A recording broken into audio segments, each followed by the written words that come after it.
7 tulah, 7 kejadian yang sangat besar, baik itu bencana alam, baik bencana yang sedang kita hadapi, akan terjadi sebelum masa kedatangan Tuhan. Ya, nah, jadi masalah waktunya kita tidak tahu ya. Ke-7 tulah ini terjadi per berapa tahun atau selama berapa tahun berlangsung.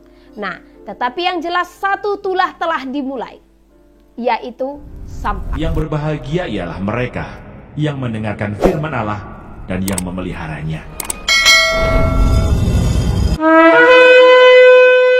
Waktu Tuhan sampaikan 2027 itu di tahun 2020. Saya diam dan memang itu masih tertutup. Saat itu saya bilang, Tuhan, sudah Tuhan izinkankah aku membicarakan tentang 2027? Tuhan katakan belum. Engkau harus menyimpannya untuk sementara waktu. Jadi saya menutup itu. Nah, saat itu Tuhan katakan, anakku, akan ada 7 tulah yang akan terjadi di muka bumi. Dan saya pernah sampaikan di FB ya, jadi bisa dibaca sebelumnya. Akan ada 7 tulah sebelum masa itu tiba. Jadi 7 tulah, 7 kejadian yang sangat besar, baik itu bencana alam, baik bencana yang sedang kita hadapi, akan terjadi sebelum masa kedatangan Tuhan. Ya, nah, jadi masalah waktunya kita tidak tahu ya. Ke-7 tulah ini terjadi per berapa tahun atau selama berapa tahun berlangsung. Nah, tetapi yang jelas 1 tulah telah dimulai, yaitu Sampar. COVID-19 telah dibukakan. Jadi ini tidak kita tengking. Jadi doa kita akan COVID-19 seperti yang saya sampaikan tahun lalu. Ini kita berdoa memohon kemurahan Tuhan. Di sini kita harus memberikan tanda sebagaimana orang Israel memberi tanda di pintu rumah mereka supaya maut itu dihalaukan dari mereka. Ya. Nah, dan tanda itu adalah puji-pujian kita, penyembahan kita. Jadi sekalipun orang kena COVID, kalau dia memang benar-benar melakukannya, Tuhan akan pelihara gitu ya. Tuhan akan menjagai, kecuali kalau itu sudah waktunya Tuhan ya. Bahkan saya katakan, karena saya sudah melihat 2027 itu yang Tuhan perlihatkan, saya katakan lebih bagus mati karena COVID daripada akan menghadapi itu, karena akan sangat sulit gitu ya. Nah, tapi bagi setiap kita yang masih berdiri bahkan sampai tahun itu, ketahuilah kasih Tuhan berlimpah sama saudara dan saya untuk menghadapinya. Karena di sana pemurnian itu. Dan kita doakan segeralah Tuhan itu datang, ya kan? Nah, dan terjadilah dan belum terjadi ya 2027 gitu. Jadi 7 tulah akan dijalankan. Jadi COVID-19 ini ya memang benar Tuhan izinkan, namun itu tetap melalui tangan manusia ya. Segala sesuatu melalui tangan manusia. Berbeda dengan bencana-bencana alam. Jadi nanti ke-7 tulah ini saya akan beritahukan di Zoom berikutnya, yang akan saya hubungkan nanti ke Wahyu. Itulah yang Tuhan perintahkan kepada saya selama 1 bulan. Saya tidak pernah live.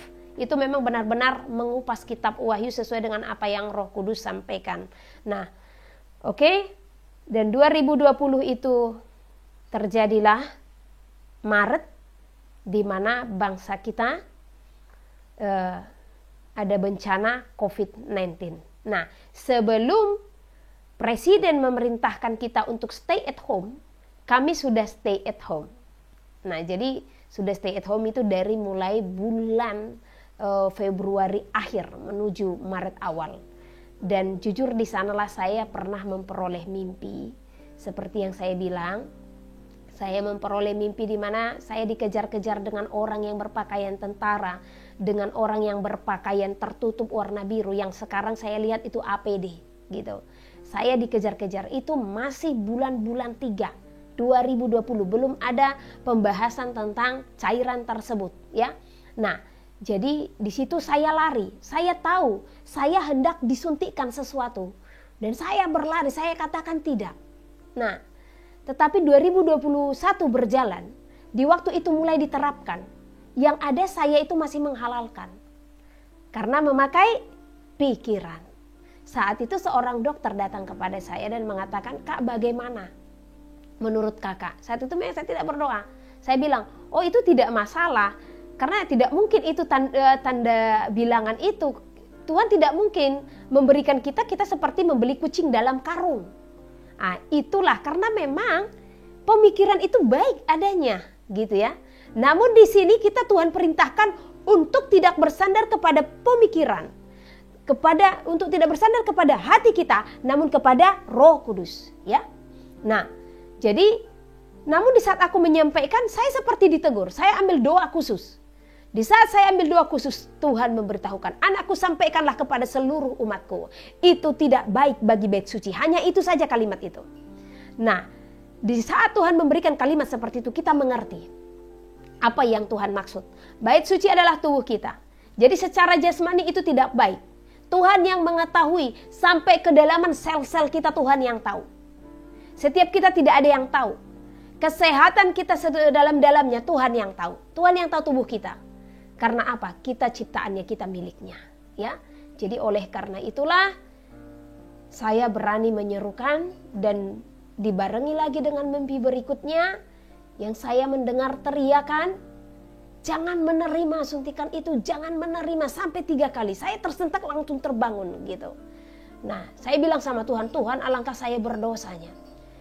Karena saya tidak terlalu vokal untuk memberitakan ini Tuhan. Karena memang ada pergumulan saat itu yang harus, jadi mohon maaf saat itu memang saya fokus dengan pergumulan pribadi gitu. Sementara saya tidak bisa, karena satu jiwa saya mengabaikan beribu-ribu bahkan berjuta-juta jiwa yang membutuhkan pesan daripada Tuhan, ya. Oleh karena itulah sekarang juga saya tidak mau undur lagi. Saat Tuhan katakan, sampaikan saja, ya. Oke, saya akan bacakan tentang tahun-tahun yang Tuhan katakan.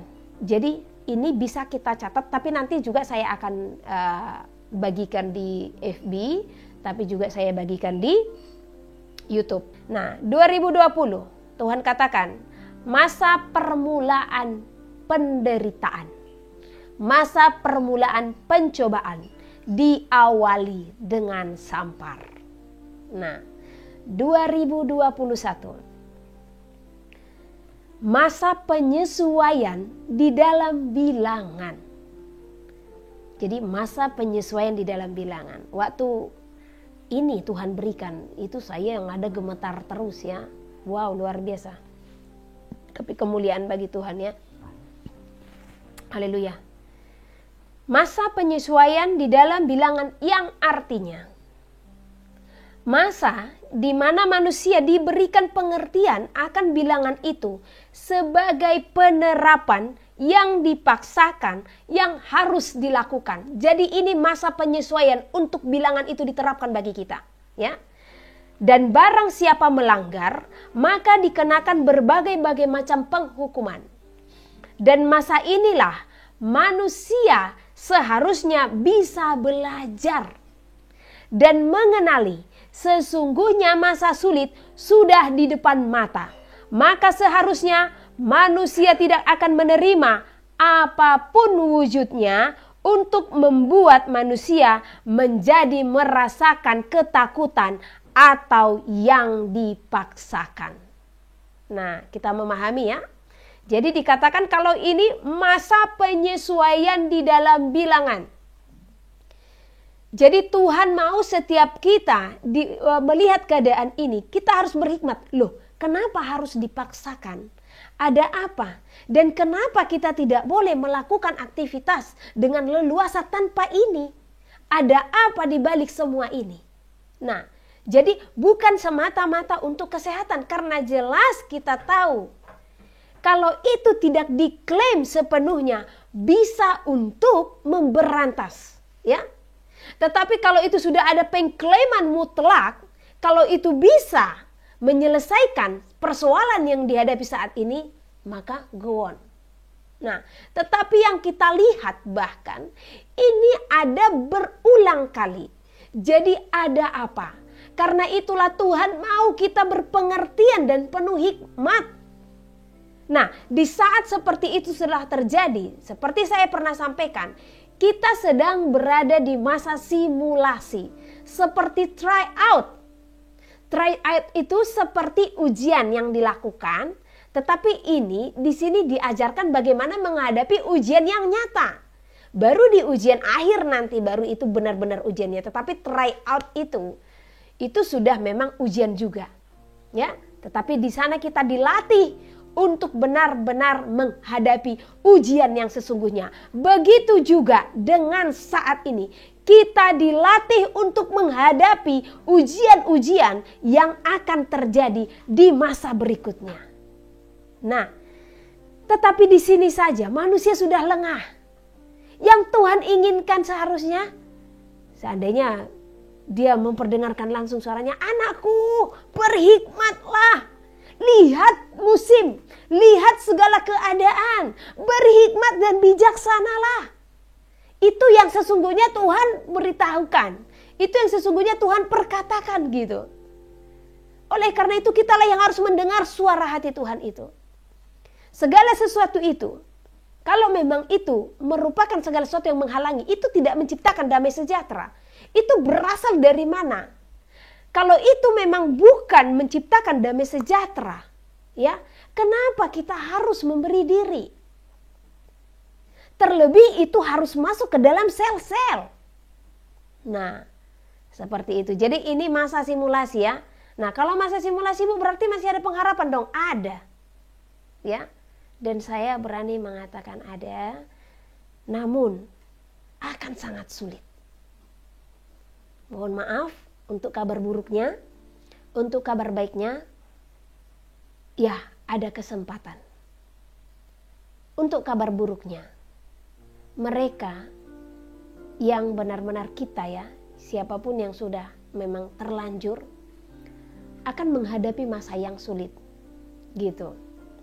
Ya.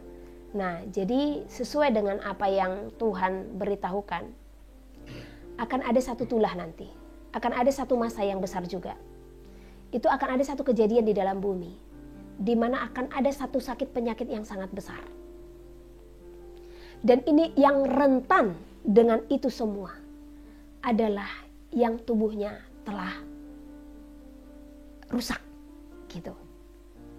Karena itu akan merusak tubuh. Apa yang diterima itu merusak tubuh. Ya.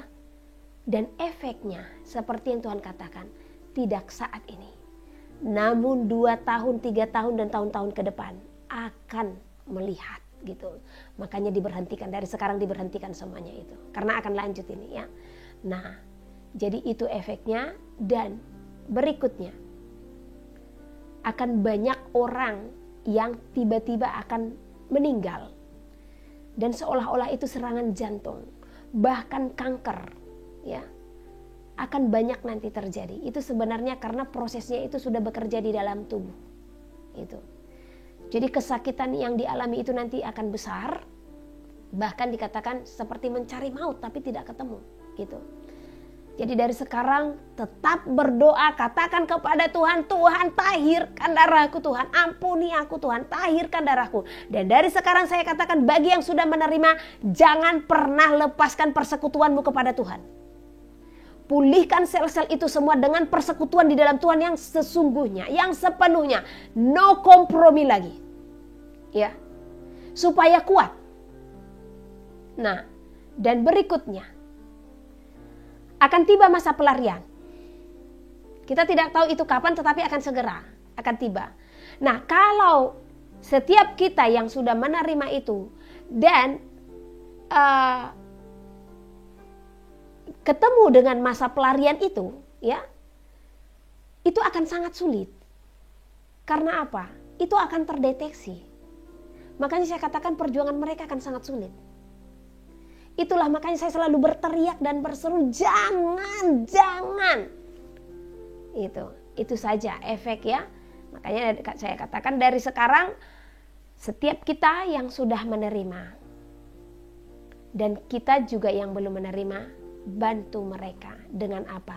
Doakan mereka, rangkul mereka. Karena banyak yang mereka lakukan karena tidak tahu gitu. Oleh karena itu dari hari ini selalu minta hikmat Tuhan. Apapun yang kita hadapi, apapun yang kita lihat di depan kita, Tuhan berikan aku hikmat. Karena dikatakan dalam firman Tuhan, mintalah hikmat itu. Jadi kalau kita meminta hikmat itu Tuhan akan memberikan, ya. Oke, itu di dalam tahun 2021 ya. Nah, sekali lagi saya baca 2021. 2021 adalah masa penyesuaian di mana di dalam bilangan, yang artinya masa di mana manusia diberikan pengertian akan bilangan itu sebagai penerapan yang dipaksakan, yang harus dilakukan, dan barang siapa melanggar maka dikenakan berbagai macam penghukuman. Di masa inilah manusia seharusnya bisa belajar dan mengenali sesungguhnya masa sulit sudah di depan mata. Maka seharusnya manusia tidak akan menerima apapun wujudnya untuk membuat manusia menjadi merasakan ketakutan. Jadi sekali lagi, kalau engkau merasa ketakutan, jangan terima. Tapi jangan pula karena ada nubuatan-nubuatan, oh aku takut, aku gak terima. Oh jangan ya. Ini tentang penerapan yang ke dalam tubuh. Karena kalau nubuatan, satu contoh, oh ini daerah ini akan digoncang. Nah itu kita berdoa, bukan takut. Berdoa memohon belas kasihan Tuhan ya. Karena nubuatan itu tujuannya bukan untuk menakut-nakuti, tetapi untuk membangun. Karena kalau kita tahu, satu contoh wilayah kita nih, ini dinubuatkan, wilayah kita dinubuatkan Tuhan akan menggoncang. Mari seperti orang-orang di kota Niniwe, kita berdoa, kita berpuasa, kita berseru-seru. Karena apa? Yunus itu kesal dengan Tuhan karena apa coba? Dia kesal dengan Tuhan karena dia tahu kalau tuh anak-anaknya sudah berseru-seru kepada Tuhan, maka dia akan menyatakan belas kasihan. Ya. Nah, jadi dan itu Tuhan nyatakan gitu. Dan Tuhan tahu kekesalan hati Yunus. Di saat kejadian itu, malapetaka besar itu tidak terjadi atas kota Niniwe. Karena apa? Karena doa dan puasa yang mereka berikan, ya. Jadi kalau ada nubuatan atas wilayah saudara dan wilayah saya pun dinubuatkan ya.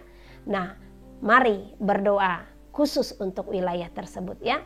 Nah, berikutnya 2022. Di sini dikatakan ditergenapilah masa di mana-mana akan terjadi pertentangan. Ini 2022. Akan terjadi pertentangan dengan apa yang menjadi segala peraturan. Jadi sepertinya ini akan diperketat, ya. Nah, yang akan diterapkan. Maka pergilah, masuklah ke pemukiman di mana peraturan-peraturan itu masih sulit untuk dilaksanakan dengan menerapkan seluruhnya. Sebab manusia di seluruh pemukiman masih akan menjadikan lahan yang akan menjadi pemenuhan akan kebutuhan serta keperluan. Sebab di sana masih jauh dari semua perkembangan pengetahuan oleh manusia. Karena itu, segeralah bermukim menetap di dalam pemukiman yang sangat jauh dari perkotaan. Nah, ini yang berat ya. Sekali lagi saya bacakan. Tergenapilah masa di mana-mana akan terjadi pertentangan dengan apa yang menjadi segala peraturan yang akan diterapkan. Maka pergilah, masuklah ke pemukiman di mana peraturan-peraturan itu sulit untuk dilaksanakan dengan menerapkan keseluruhannya. Sebab manusia di seluruh pemukiman masih akan menjadikan lahan yang akan menjadi pemenuhan akan kebutuhan serta keperluan. Sebab di sana masih jauh dari semua perkembangan pengetahuan oleh manusia. Karena itu, segeralah bermukim menetap di dalam pemukiman yang sangat jauh dari perkotaan.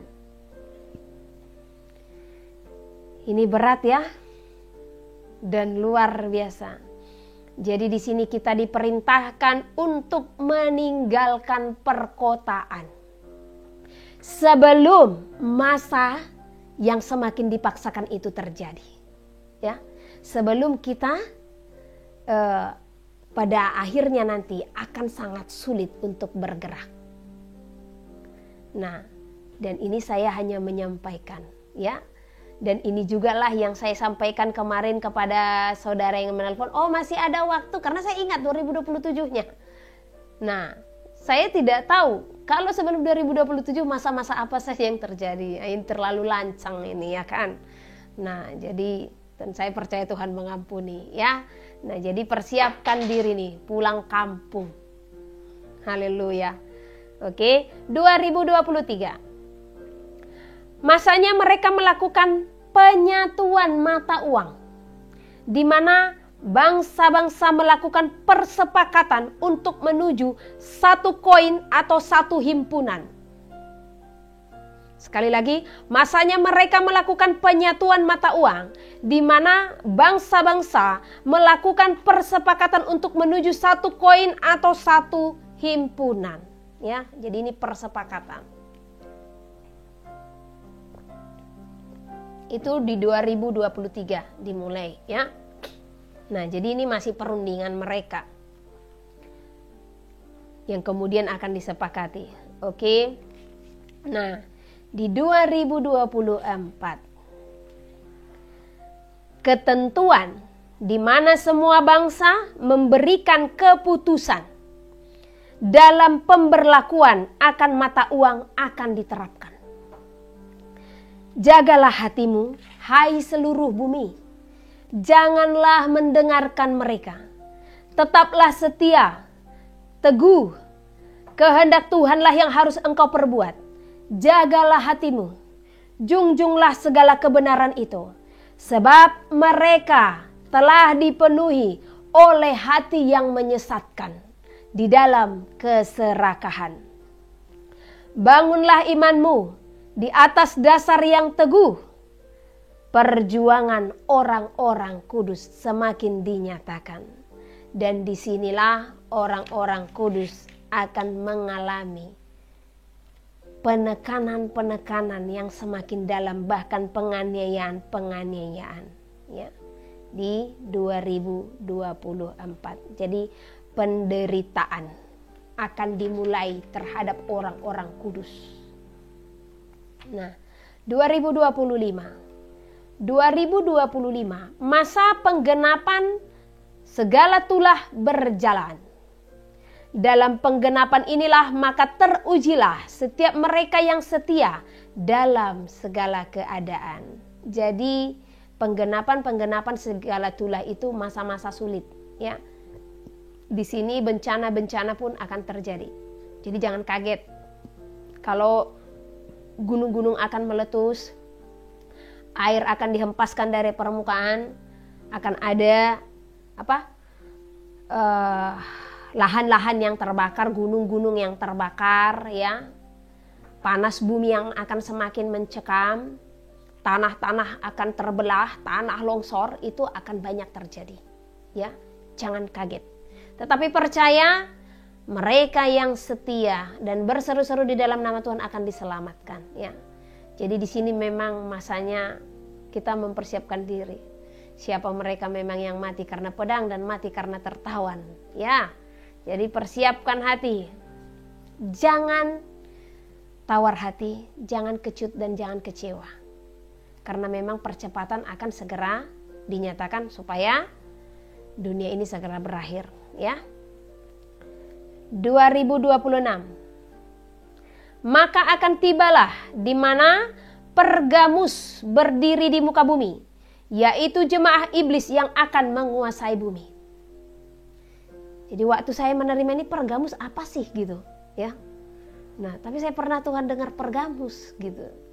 Tapi setelah selesai menerima pesan ini, saya buka Alkitab, saya searching Pergamus, itu salah satu jemaat yang dikatakan di dalam kitab Wahyu ya, jemaat di Pergamus, yaitu jemaah yang berdiri di dalam yang dikuasai oleh iblis ya. Nah, jadi banyak di antara mereka jemaah-jemaah itu memang yang sudah dikuasai oleh iblis. Jadi dikatakan kalau Pergamus akan berdiri di tahun itu. Jadi kita tahu siapa Pergamus. Otomatis mereka adalah antikris yang semakin teguh dinyatakan. Oke, 2027. Masa-masa sukar telah terjadi.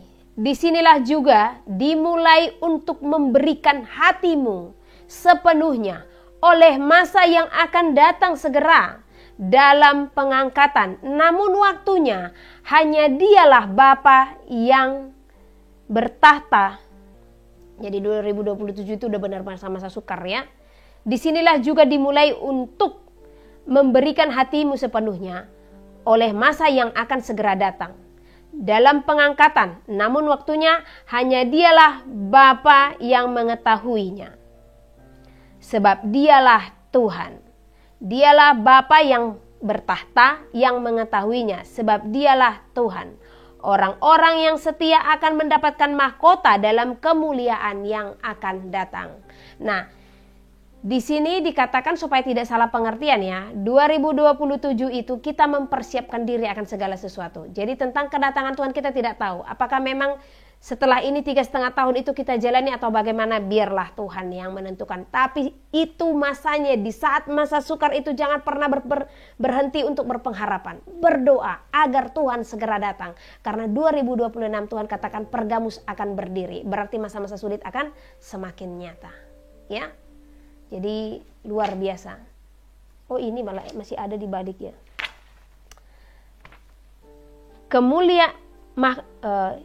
Orang-orang yang setia akan mendapatkan mahkota dalam kemuliaan yang akan datang.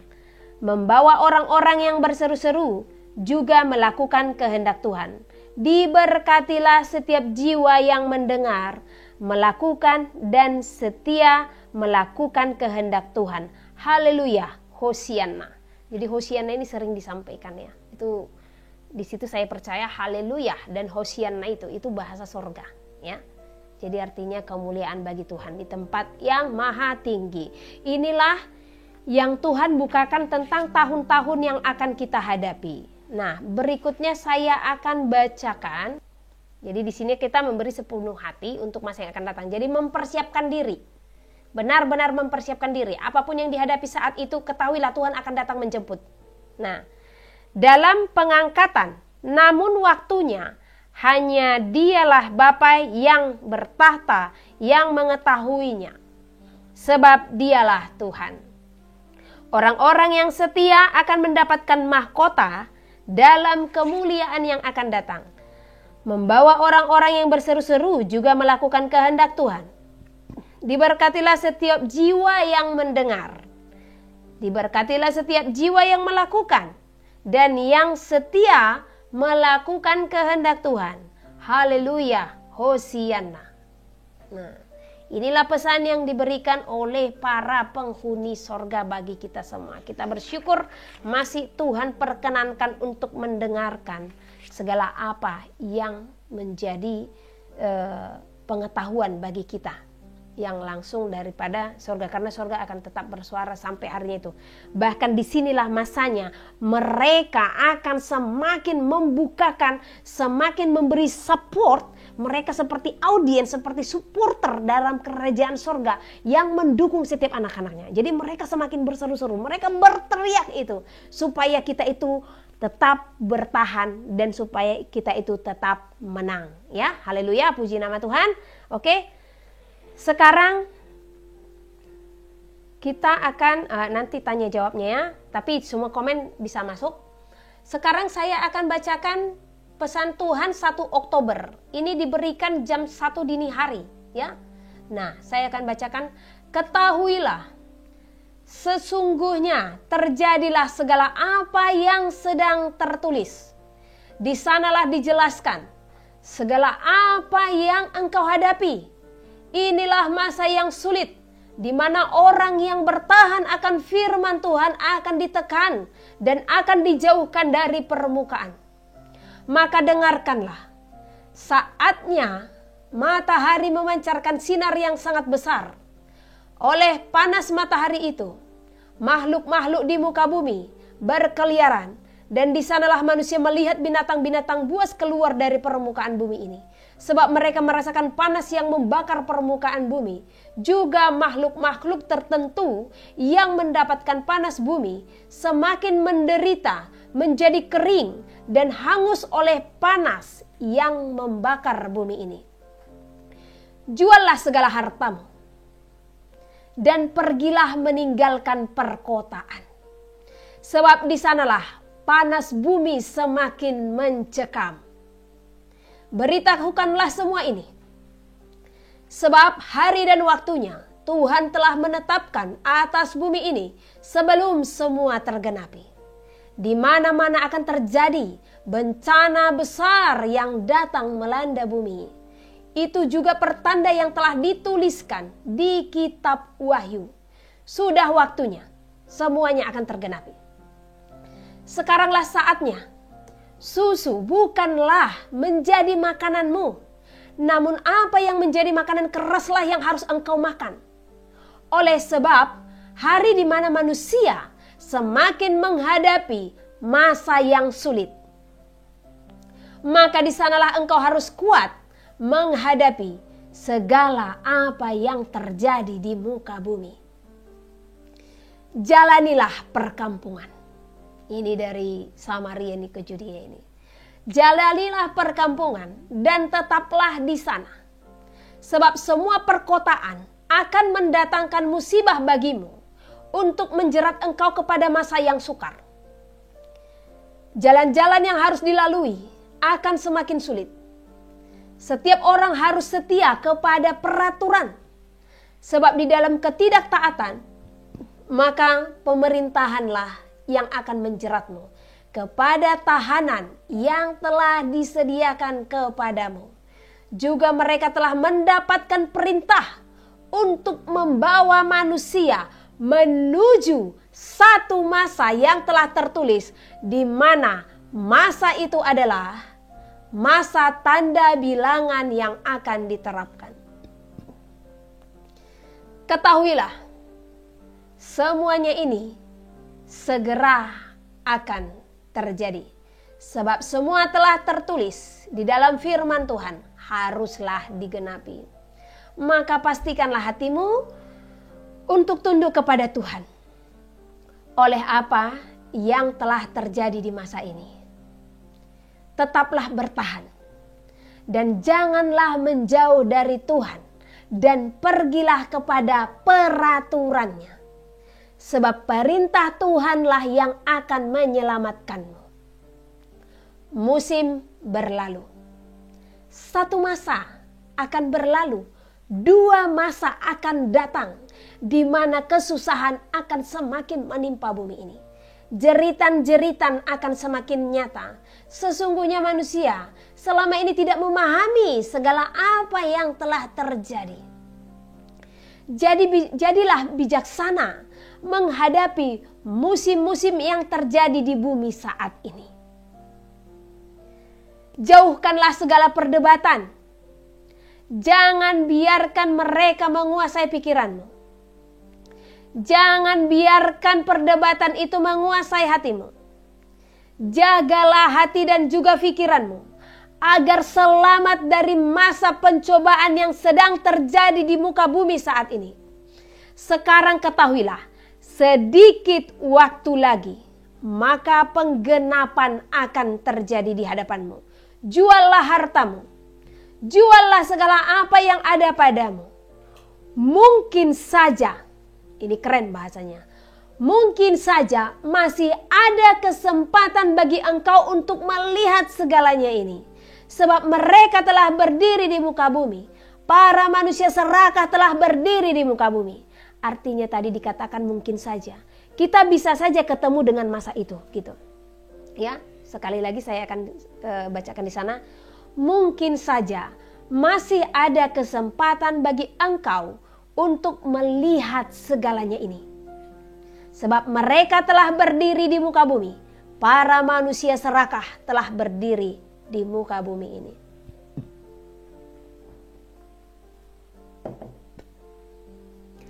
Jangan pernah memberi hatimu untuk mendapatkan apa yang menjadikanmu serupa juga sedarah dengan mereka. Serupa dan sedarah itu menjadi satu seperti pribadi mereka, ya.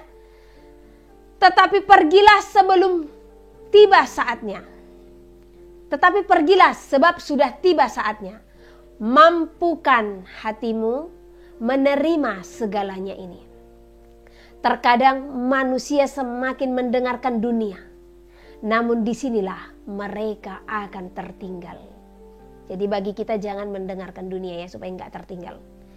Tariklah perumpamaan dari masa yang sukar di zaman para nabi. Di sanalah maka pengetahuanmu akan semakin besar melihat segala sesuatu yang terjadi di masa ini. Selangkah demi selangkah, masa semakin berjalan dalam kesusahan.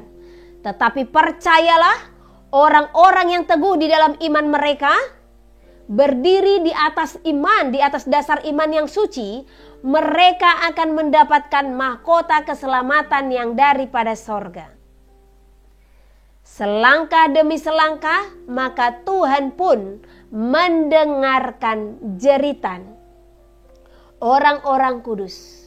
Maka di sanalah Tuhan menyatakan penghukuman kepada bumi ini sebagai pembalasan atas darah orang-orang kudus. Serafim menjadi semakin besar dalam pertempuran. Ketahuilah, serafim pun berperang melawan orang-orang yang telah menganiaya orang-orang kudus. Haleluya. Inilah yang Tuhan berikan sebagai pesan yang dikatakan, yang saya sampaikan, pesan urgent. Urgentnya di mana sih? Oh, ibu biasa aja loh bu, gitu ya kan? Tidak, sesungguhnya ini tidak biasa saja. Ini sudah pesan yang sebenarnya menggetarkan seluruh tubuh. Ini seperti pesan yang merontokkan tulang, ya. Saya tidak tahu tadinya apa itu serafim gitu ya. Kok ada serafimnya gitu. Nah, jadi ini malaikat yang sangat besar yang akan berperang. Terakhir tadi dikatakan serafim menjadi besar dalam pertempuran. Jadi pertempuran mereka akan sangat luar biasa. Berarti perang Armageddon akan terlaksana, ya. Jadi mari setiap kita untuk berjaga-jaga. Tadi dikatakan tariklah perumpamaan. Ini juga saya tanya Tuhan, apa sih maksudnya tariklah perumpamaan dari masa yang sukar di zaman para nabi? Nah, kita tahu di zaman para nabi, banyak para nabi itu yang teraniaya. Karena apa? Mempertahankan kebenaran. Tetapi apa? Mereka tetap berkenan di hadapan Tuhan. Bahkan mereka dinyatakan sebagai sahabat-sahabat Tuhan. Jadi kedudukan mereka ada di dalam kerajaan sorga. Jadi pengetahuan kita akan para nabi ini adalah pengetahuan di mana kita harus seperti mereka di zaman ini. Mempertahankan kebenaran dan siap menghadapi segala sesuatu, ya. Jadi bersiaplah saudara untuk menerima apapun, ya. Tuhan tadi katakan juallah hartamu. Oh, ini hal yang berat pasti, pergumulan besar bagi kita ini, ya. Puji Tuhan saya tidak punya harta untuk saya jual, jadi tinggal melangkah keluar gitu. Nah, kenapa sekarang dikatakan untuk pergi? Karena zaman akan semakin sulit gitu. Ini belum ke gunung-gunung. Yang saya lihat ini kita pergi belum ke gunung-gunung. Bahkan ini masih dikatakan untuk ke perkampungan, ke pedesaan. Karena apa? Karena memang di pedesaan lah kita hukum-hukum itu semuanya tidak terlalu diterapkan ya. Dan kita bisa hidup tanpa, satu contoh nih, ini sekarang saya ada di kota nih. Ya. Nah, di sini saya tidak punya apapun gitu. Bahkan ini sudah mulai dibatasi ya, membeli sudah tidak bisa.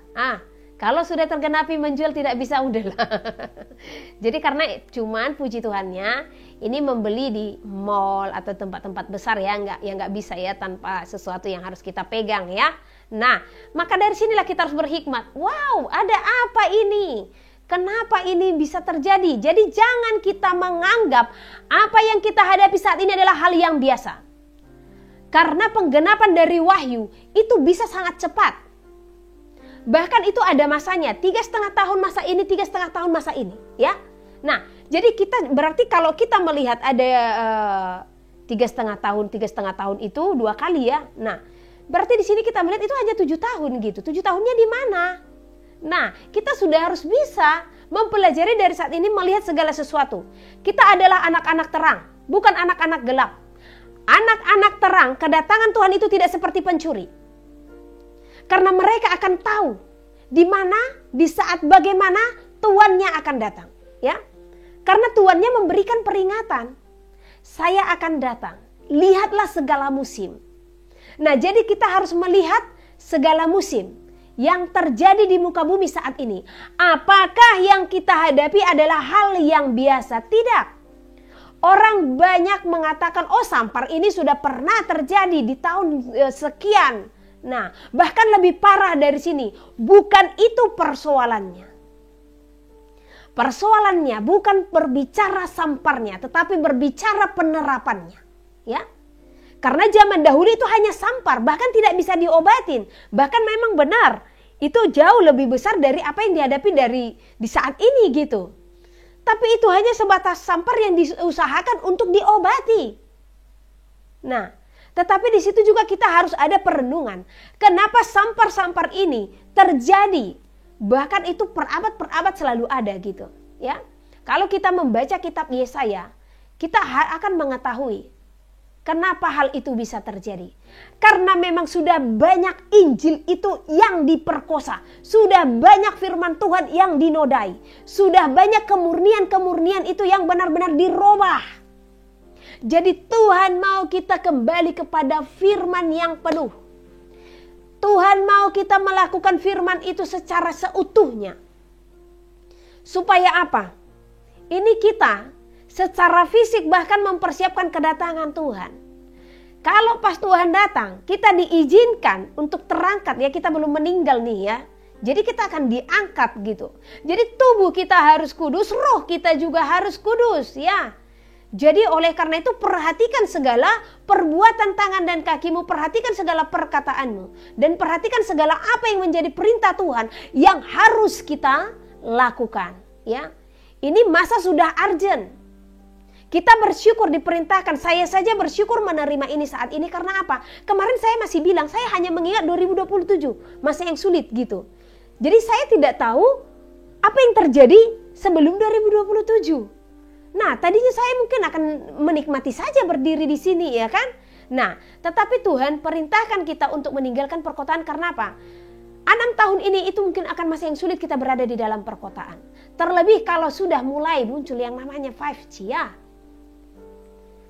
Nah, jadi itu panas tubuh akan semakin dinyatakan. Gelombang-gelombang panas itu akan semakin menerpa bumi. Ya, jadi kita bersyukur, kita diberikan peringatan, kita bersyukur, kita diberikan pemberitahuan, ya, supaya apa? Supaya kita tidak merasakan penderitaan yang sangat besar sekali, supaya kita tidak kaget, gitu ya kan? Nah, oleh karena itu Tuhan, oleh karena kasih-Nya, dan kita siap mendengarkan firman-Nya. Jadi kita harus menjadi jemaat Philadelphia yang akan berdiri di akhir Amsal zaman. pasal 12. Siapa mencintai didikan, mencintai pengetahuan. Tetapi siapa membenci teguran adalah dungu. Orang baik dikenan Tuhan, tetapi si penipu dihukumnya. Orang tidak akan tetap tegak karena kefasikan, tetapi akar orang benar tidak akan goncang. Istri yang cakap adalah mahkota suaminya, tetapi yang membuat malu adalah seperti penyakit yang membusukkan tulang suaminya. Rancangan orang benar adalah adil. Tujuan orang fasik memperdaya. Perkataan orang fasik menghadang darah, tetapi mulut orang jujur menyelamatkan orang. Orang fasik dijatuhkan sehingga mereka tidak ada lagi. Tetapi rumah orang benar berdiri tetap. Setiap orang dipuji seimbang dengan akal budinya, tetapi orang yang serong hatinya akan dihina. Lebih baik menjadi orang kecil tetapi bekerja untuk diri sendiri daripada berlagak orang besar tetapi kekurangan makan. Orang benar memperhatikan hidup hewannya, tetapi belas kasihan orang fasik itu kejam. Siapa mengerjakan tanahnya akan kenyang dengan makanan, tetapi siapa mengejar barang yang sia-sia tidak berakal budi. Orang fasik mengingini jala orang jahat, tetapi akar orang benar mendatangkan hasil. Orang jahat terjerat oleh pelanggaran bibirnya, tetapi orang benar dapat keluar dari kesukaran. Setiap orang yang dikenyangkan dengan kebaikan oleh karena buah perkataan, dan orang mendapat balasan daripada yang dikerjakan tangannya. Jalan orang bodoh lurus dalam anggapannya sendiri, tetapi siapa mendengarkan nasihat, ia bijak. Bodohlah yang menyatakan sakit hatinya seketika itu juga, tetapi bijak yang mengabaikan cemooh. Siapa mengatakan kebenaran, menyatakan apa yang adil. Tetapi saksi dusta menyatakan tipu daya. Ada orang yang lancang mulutnya seperti tikaman pedang, tetapi lidah orang bijak mendatangkan kesembuhan. Bibir yang mengatakan kebenaran tetap untuk selama-lamanya, tetapi lidah dusta hanya untuk sekejap mata. Tipu daya ada di dalam hati orang yang merencanakan kejahatan, tetapi orang yang menasihatkan kesejahteraan mendapat sukacita. Orang benar tidak akan ditimpa oleh bencana apapun, tetapi orang fasik akan senantiasa celaka. Orang yang dusta bibirnya adalah kekejian bagi Tuhan, tetapi orang yang berlaku setia dikenannya. Orang yang bijak menyembunyikan pengetahuannya, tetapi hati orang bebal menyeru-nyerukan kebodohan. Tangan orang rajin memegang kekuasaan, tetapi kemalasan mengakibatkan kerja paksa. Kekhawatiran dalam hati membungkukkan orang, tetapi perkataan yang baik menggembirakan dia. Orang benar mendapati tempat penggembalaannya, tetapi jalan orang fasik menyesatkan mereka sendiri. Orang malas tidak akan menangkap buruannya, tetapi orang rajin akan memperoleh harta yang berharga. Di jalan kebenaran terdapat hidup, tetapi jalan kemurtatan menuju maut. Amsal pasal 13. Anak yang bijak mendengarkan didikan ayahnya, tetapi seorang pencemooh tidak mendengarkan hardikan. Dari buah mulutnya seseorang akan makan yang baik, tetapi nafsu seorang pengkhianat ialah melakukan kelaliman. Siapa menjaga mulutnya memelihara nyawanya. Siapa yang lebar bibir akan ditimpa kebinasaan. Hati si pemalas penuh keinginan, tetapi sia-sia, sedangkan hati orang rajin diberi kelimpahan. Orang benar benci kepada dusta, tetapi orang fasik memalukan dan memburukkan diri. Kebenaran menjaga orang yang saleh jalannya, tetapi kefasikan mencelakakan orang berdosa. Ada orang yang berlagak kaya, tetapi tidak mempunyai apa-apa. Ada pula yang berpura-pura miskin, tetapi hartanya banyak. Kekayaan adalah tebusan nyawa seseorang, tetapi orang miskin tidak akan mendengar ancaman. Terang orang benar bercahaya gemilang, sedangkan pelita orang fasik padam. Keangkuhan hanya menimbulkan pertengkaran, tetapi mereka yang mendengarkan nasihat mempunyai hikmat. Harta yang cepat diperoleh akan berkurang, tetapi siapa mengumpulkan sedikit demi sedikit menjadi kaya. Harapan yang tertunda menyedihkan hati, tetapi keinginan yang terpenuhi adalah pohon kehidupan. Siapa meremehkan firman, ia akan menanggung akibatnya, tetapi siapa taat kepada perintah akan menerima balasan. Ajaran orang bijak adalah sumber kehidupan, sehingga orang terhindar dari jerat-jerat maut. Akal budi yang baik mendatangkan karunia, tetapi jalan pengkhianat-pengkhianat mencelakakan mereka. Orang cerdik bertindak dengan pengetahuan, tetapi orang bebal membeberkan kebodohan. Utusan orang fasik menjerumuskan orang ke dalam celaka, tetapi duta yang setia mendatangkan kesembuhan. Kemiskinan dan cemooh menimpa orang yang mengabaikan didikan, tetapi siapa mengindahkan teguran, ia dihormati. Keinginan yang terlaksana menyenangkan hati, menghindari kejahatan adalah kekejian bagi orang bebal. Siapa bergaul dengan orang bijak menjadi bijak, tetapi siapa berteman dengan orang bebal menjadi malang. Orang berdosa dikejar oleh malapetaka, tetapi ia membalas orang benar dengan kebahagiaan.